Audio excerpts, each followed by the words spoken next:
Hello, mighty warriors, and welcome back to my channel. This week, we are going to talk about Numbers 21, verses 2 through 8, and I'm going to call this one God Sent Snakes. This is based on a sermon that was preached this Sunday at Oak Cliff Bible Fellowship by Pastor Jonathan Evans. It is a story that I had questions about. I've had questions about for years. I couldn't quite understand it. And so he really broke it down. And I'm sure that if you had questions about this, that it'll clarify a lot of things, because it really clarified some things for me. So I'm going to start by reading it to you. Again, Numbers chapter 21, verses 2 through 8. And it says, "And Israel vowed a vow unto the Lord, and said, If thou wilt indeed deliver this people into my hand, then I will utterly destroy their cities. And the Lord hearkened to the voice of Israel, and delivered up the Canaanites, and they utterly destroyed them and their cities. And he called the name of the place Hormah. And they journeyed from Mount Or by the way of the Red Sea to compass the land of Edom, and the soul of the people was much discouraged because of the way. And the people spake against God and against Moses, Wherefore have ye brought us up out of Egypt to die in the wilderness? For there is no bread, neither is there any water, and our soul loatheth this light bread. And the Lord sent fiery serpents among the people, and they bit the people, and much people of Israel died. Therefore the people came to Moses and said, We have sinned, for we have spoken against the Lord and against thee. Pray unto the Lord that he take away the serpents from us. And Moses prayed for the people. And the Lord said unto Moses, Make thee a fiery serpent, and set it upon a pole, and it shall come to pass that every one that is bitten, when he look upon it, shall live. Okay, so in this particular sermon, Pastor Evans breaks down that that Israel had vowed a vow, right? They had become in a desperate situation, and a lot of times when we are in a desperate situation, and he gave some examples like, we need a job, and so we vow to the Lord, if you give me a job, I'll do this for you. Or if you give me a spouse, I'll do this for you. Or if you get me out of this situation, I'll do this for you, right? So we have to think about Israel maybe being in a similar situation. They're in a situation, right? A fiery situation. And they ask the Lord, if you do this for us, they vowed a vow. If you deliver them into our hands. And so God delivers them from the Canaanites, right? And so Israel is very, very close to the promised land, right? And this is sort of a theme that I am recognizing more and more with God. Sometimes you can be so close, yet so far. I'm sort of in a situation like that right now, where the Lord is like, you are closer to the promised land than you were to Egypt, right? But you have to sort of read between the lines, and you have to know your word, because it is possible for you to be so close, yet so far. And Israel finds themselves in a situation because now they tried to pass through Edom to get to the promised land, but they were denied. If you know anything about Edom, Edom's descendants were the descendants of Esau. And a lot of times you will see, if you pay attention to the Bible, that these feuds or beefs between bloodlines, they sort of persist. They never really die out. It's like the life of when God says the life of a man is in the blood, like the bloodline of Edom is still mad at the bloodline of Jacob, who then becomes Israel, right? And so Israel tries to pass through Edom, and Edom refuses, which forces Israel to have to take this long way to the promised land. They have to go around they have to go around this long way, and the journey is hard. And as they are journeying, they began to complain, and they began to speak against Moses and speak against God. They're complaining, and what happens is when they start to spew venom at one another about God, right? God takes it very personally, right? Because they're acting like snakes. They're complaining about bread. They're acting like they have no bread. They're acting like they have no water. But then they turn around and they say, our soul loatheth this light bread, right? So they're like rejecting the provision that God has given them on their way to the promised land. A lot of times when we are journeying through the wilderness, the Lord is going to provide for you in unorthodox ways.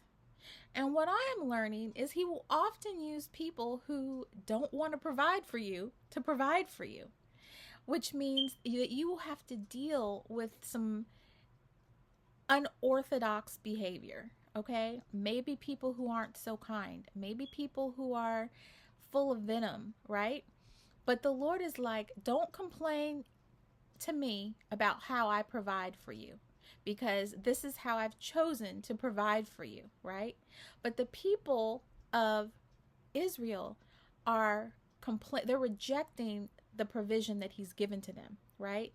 Because they don't like the way that it's not something that they're used to. They're used to being in control. They're used to being able to eat the things they want to eat and drink when they wanted to drink. But in this way, the Lord's like, no, I am providing for you in this barren wilderness, right? And this is how I've chosen to provide for you. This is the method that I've chosen to give you provision, right? And now you are complaining about the method that I have chosen to give you the provision. Let me give you an example, okay? Let's say you have a family member, right? And the family member, and they are giving you things, right? But they're giving you things not because they love you.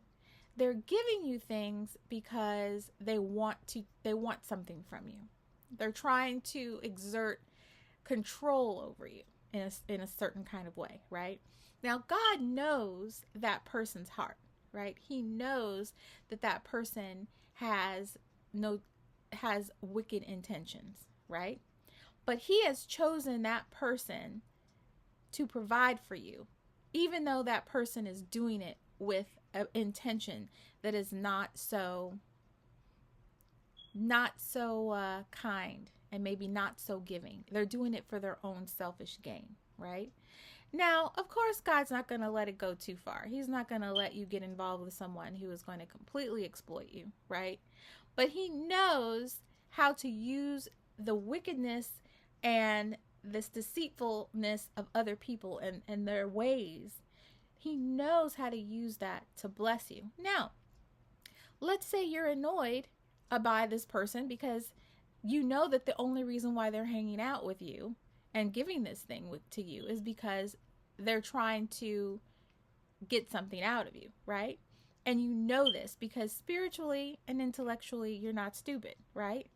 And so let's say that you begin to complain to a friend about it, right? And the Lord showed me that this is complaining about his method of provision. He is using this person to provide for you in the wilderness, despite why or their intentions or their motives, right? And you are complaining about it, okay? So this is like a real world example of how sometimes God might do things and provide for you in unorthodox ways. And now you're spewing venom about this person, and God's taking it personally because he's like, I chose this person to provide for you in this way, right? So he looked at the way that the people were spewing venom. He looked at them as snakes, right? Snakes spewing venom. directly at him, even though he was blessing them and rejecting his water and his bread, right? And so he sent physical snakes to bite them because they were behaving like snakes, right? And so after God sent the snakes, these people repented. They said, "We have sinned, we have sinned." And God told Moses to set up a standard, to make a fiery serpent and set it up on a standard or a stake, right? And those people who kept their eye on the standard and looked not left, not right, would be saved from death. But a lot of people died because they were not focused on God. I was always very confused about this. Like, why a snake? Like, what's going on? And so Pastor Evans sort of explained that as human beings, our human bloodline, we were bit by a snake. The sin of Adam and Eve bit us, right? And we were faced with the sting of death, right? And so what God did is he sent a redeemer in the form of that which stung us, right? In order, and set it up on a stake to save us. And that we need to recognize that if we are looking around at anything else but him as our redeemer, as someone who lowered himself to save us from the sting of death, when we start looking to the left and looking to the right, we will die. But if we focus on what God did for us, right, then we can be saved. If we focus on what Jesus did for us, then we can be saved. And we need to be grateful, right? We need to recognize that God does not respect venom. He takes it personally when we reject the bread and the water, which represents Jesus, right? And therefore, those people who rejected the bread and the water and refused not to look upon the standard which was God sending us a perfect sacrifice, right? In the form of that which bit us, setting it up on a standard and having us focus on it. That is the only way to live. That is the only way to survive this, right? It is a very, very, this story shows you the depth of God's understanding. Like, when it comes to depth, there are things that only the Lord could see at the heart of things, and the way that he uses the things that we do to tell a story, and uses the things that we do and the way that we behave to bring it back around to something that we can understand. And this was a very, very hard story for me to understand for many, many years. But I think with this particular description, it makes a lot of sense, that also it was the family, their own family, that was keeping them from the promised land. This is another point that he made. When they were at Mount Hor and they asked Edom to let them through, Edom was their own family. They were an offshoot of their own family. A lot of times it is our own family that is keeping us from the promised land. It is not God. Moses asked to cross through Edom. It was not God. It was our own family. And in my situation, I am trying desperately to make it to the other side. I'm in a wilderness season, and I desperately want to make it to the other side. And I find that time after time after time, it is members of my own family who the enemy will use to stir up anger, to stir up all the things that prevent you from entering the promised land. Anger was the thing that kept Moses from entering the promised land.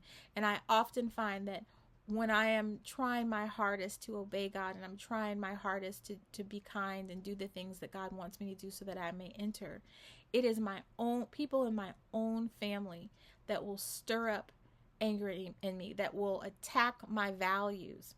One of the things that's going on now is I have a particular moral compass that I can't change. I believe this is right and this is wrong, right? And I will have people do things or target my children in a way where they are attacking my moral compass. They're doing something that I perceive as wrong, right?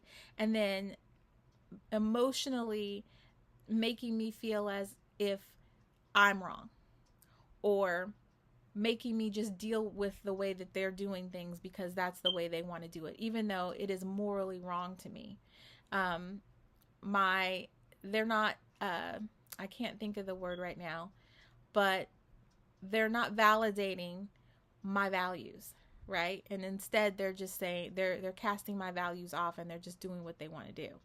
And so these people in my family will often do things like that, where I find myself in this moral conundrum where I'm like, what do I do? What do I do? I don't want this thing to happen.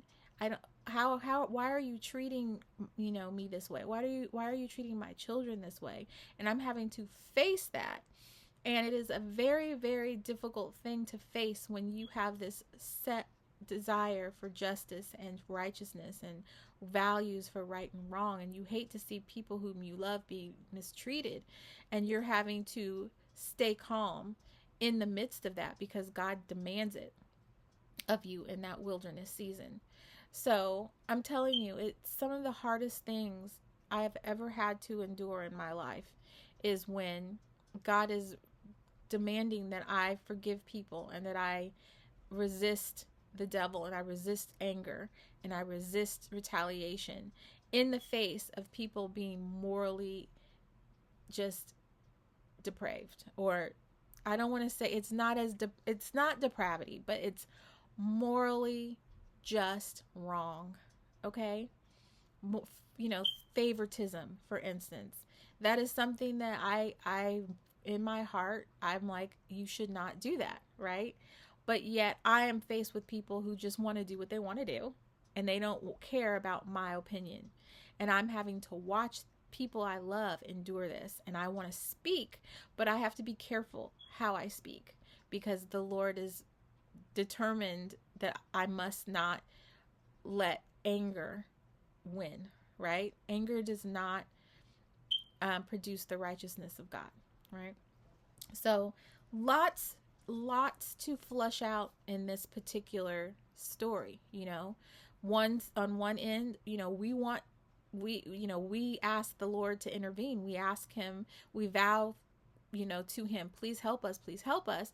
Then he takes us on a journey, and then because it's long and it's hot, we start to complain, and then we don't recognize that this is how he's chosen to provide for us, even though it's not what we can't really see that God can use bad situations to provide. And so then we start to complain about the way he's providing, and he looks at that as venom from snakes. That's how he looks at it. And he hates snakes, and therefore he sent to them more, what they deserved, because they were behaving like snakes. He sent snakes to kill them.